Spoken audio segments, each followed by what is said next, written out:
নমস্কাৰ মই সাংবাদিক পংকজে আপোনাক সকলোকে পুনৰবাৰ মোৰ ইউটিউব চেনেল তথা ফেচবুক পেজ পংকজ লিমকালৰ আন্তৰিকতাৰে স্বাগতম জনাই এই মুহূৰ্তত লৈ আনিছোঁ এক চাঞ্চল্যকৰ তথা খুবেই এটা ভয়ংকৰ খবৰ গতিকে চাই থাকক সম্পূৰ্ণ ভিডিঅ'টো সবিশেষ তথ্য দিয়াৰ পূৰ্বে কৈ বিচাৰিছোঁ যদিহে আপোনালোকে অনাগত সময়ত মোৰ ইউটিউব চেনেল তথা ফেচবুক পেজ পংকজ লিমকাৰ জৰিয়তে বিভিন্ন দিশৰ খা খবৰসমূহ জানিব বিচাৰে বা চাব বিচাৰে তেন্তে ছাবস্ক্ৰাইব কৰি থৈ দিব পাৰে মোৰ ইউটিউব চেনেল পংকজ লিমকা ফলো কৰি থৈ দিব পাৰে মোৰ ফেচবুক পেজ পংকজ লিমকা তো স্ক্ৰীনত আপোনালোকে প্ৰত্যক্ষ কৰি আছে এই সকল লোকে জুম বান্ধি চাই আছে এইখন দুৰ্ঘটনাগ্ৰস্ত হোৱা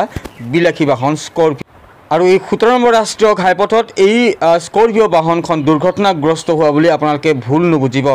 দৰাচলতে দুৰ্ঘটনাগ্ৰস্ত হোৱা এইখন স্কৰপিঅ বাহন ব্যৱহাৰ কৰিছিল 4জনকৈ গোভাইট গৰু চুৰে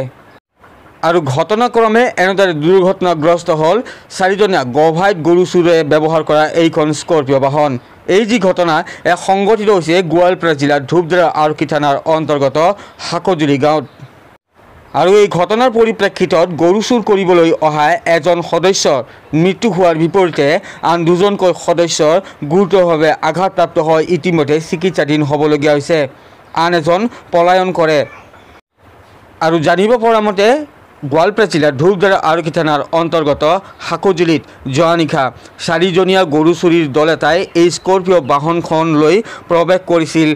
গাঁওখনত আৰু AS01 AZ 4177 নম্বৰৰ এই বিলাসী বাহন স্কৰপিঅ যিখন বাহন আপোনালোকে দুৰ্ঘটনাগ্ৰস্ত দেখি আছে এই স্কৰপিঅ বাহনখন লৈ গৰু চুৰিৰ প্ৰয়াস কৰিছিল প্ৰথম অৱস্থাত গাঁওখনৰ লক্ষণ ৰাভা নামৰ লোকজনৰ বাসগৃহৰ এটা বলদ গৰু চুৰি কৰাৰ প্ৰয়াস কৰিছিল ইতিমধ্যে এই খবৰটো পাইছিল গাঁৱৰ লোকসকলে তাৰ পিছতে তেওঁলোকে প্ৰথম অৱস্থাত এই কথাটো অৱগত হোৱাত এই চক্ৰটোৱে পলায়ন কৰিছিল যদিও পুনৰবাৰ লক্ষণ ৰাভাৰ বাসগৃহত প্ৰৱেশ কৰে তাৰ পিছতে এই যি স্ক্ৰীনত প্ৰত্যক্ষ কৰিছে এই গৰুটো তেওঁলোকে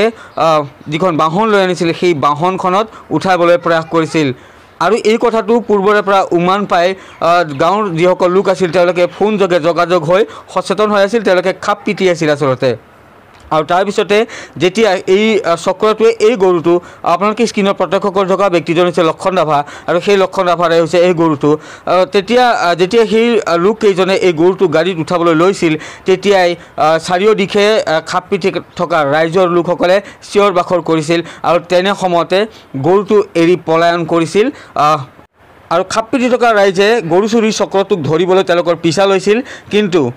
এই যি স্ক্ৰীনত আপোনালোকে প্ৰত্যক্ষ কৰি আছে এটা পৰিয়ালৰ বাসগৃহৰ সন্মুখ ভাগ আৰু তাত গৈ এই যিখন স্কৰপিঅ বাহন আছিল সেই স্কৰপিঅ বাহনখনে নিয়ন্ত্ৰণ হেৰুৱাই আৰু ইয়াতে খুন্দা মাৰি দুৰ্ঘটনাত পতিত হয় যাৰ পৰিপ্ৰেক্ষিততে আহত হয় বুলি জানিব পৰা গৈছে লোককেইজন স্থানীয় লোকৰ ভাষ্য আছে সেয়া আপোনালোকক শুনাম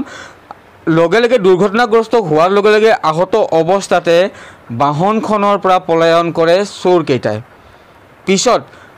স্থানীয় ৰাইজে চোৰকেইটাৰ সন্ধান চলাই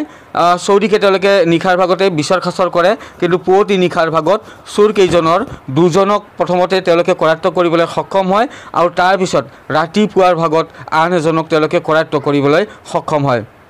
ইতিমধ্যে ধূপধাৰা আৰক্ষী খবৰ দিয়া হয় ধূপধাৰা আৰক্ষী ঘটনাস্থলীত উপস্থিত হয় তিনিওগৰাকী লোককে প্ৰথমতে ধূপধাৰাস্থিত যি আদৰ্শ চিকিৎসালয় আছে সেই আদৰ্শ চিকিৎসালয়ত চিকিৎসাৰ বাবে লৈ আনে কিন্তু দুৰ্ভাগ্যবশতঃ ইয়াৰে এজন সদস্যৰ মৃত্যু মুখত পৰে আৰু স্কৰপিঅত উদ্ধাৰ হোৱা চোৰকেইজন হৈছে ক্ৰমে বকো আৰক্ষী থানাৰ অন্তৰ্গত তামোলদিৰ মহৰ উদ্দিন আলী আইনুল হক আৰু বকো আৰক্ষী থানাৰ অন্তৰ্গত জামবাৰীৰ শফিকুল আলী বুলি জানিব পৰা গৈছে কিন্তু এই ঘটনাৰ পৰিপ্ৰেক্ষিতত আইনুল হক নামৰ যিগৰাকী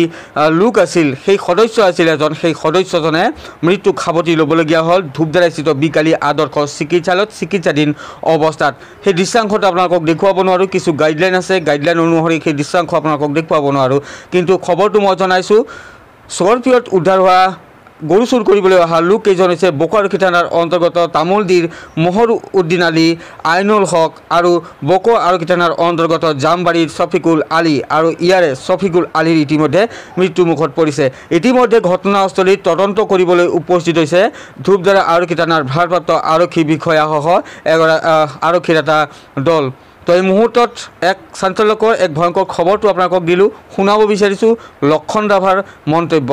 কি হ'ল মোৰ নামটো না হয় মোৰ নাম লক্ষণ ৰাভা গৰুটো তাৰমানে 1:30 বজাতে চোৰটো উঠাব হৈছিল গাড়ী ৰাতি হয় তাৰপিছত সেনেকৈ আমি চুপি আছিলোঁ চুপি থাকোঁতে কিবা কয় চুৰ বুলি চিঞৰোতে এইফালে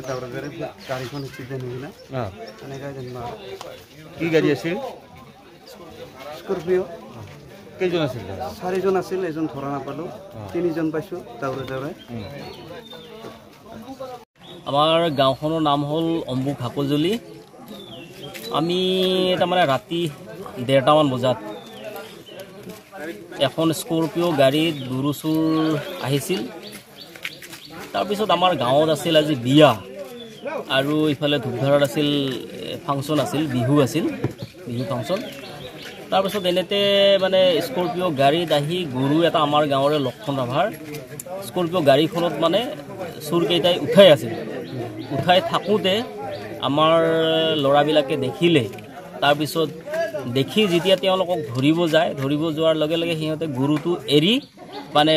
গাড়ীত উঠি পলাবৰ কাৰণে চেষ্টা কৰে তাৰপিছত আমাৰ ল'ৰাবিলাকে ইফালে সিফালে ফোন কৰি আৰু এটা তিনিআলি আছে এই তিনিআলিটোত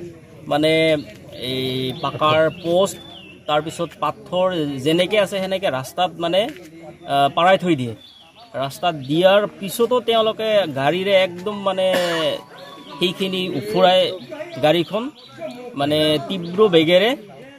অতিক্ৰম কৰি যাব খোজোতে মানে তেৰা বেকা হৈ যায় নিজে পাল্টি খাই তাৰপিছত গাড়ীখন পৰি যায় ৰাস্তাৰ কাষত মানে দুৰ্ঘটনাত পতিত হৈ তাৰ পাছতো মানুহখিনি ওলাই ইয়াৰ পৰা মানে দৌৰাৰ কাৰণে চেষ্টা কৰে পলাই যাৱাৰ কাৰণে চেষ্টা কৰে আৰু আমাৰ তাৰপিছত গোটেইখিনি ৰাইজে ৰাতিৰ ভিতৰতে ওলাই তেওঁলোকক দৌৰাই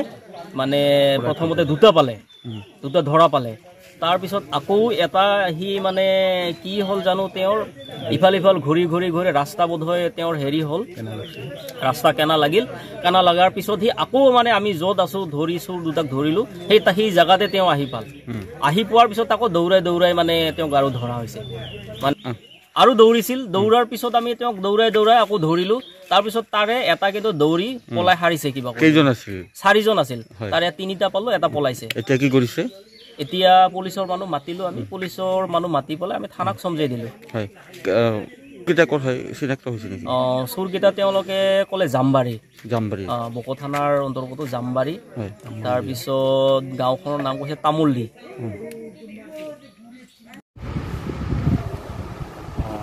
আজি ৰাতিপুৱা ধূপধাৰা থানাৰ পুলিচে 3জন ইঞ্জিউৰ্ড মানুহ লৈ আহে অনাৰ পিছত এজনৰ অৱস্থা বেছ চিৰিয়াছ তেখেতক চিকিৎসা প্ৰদান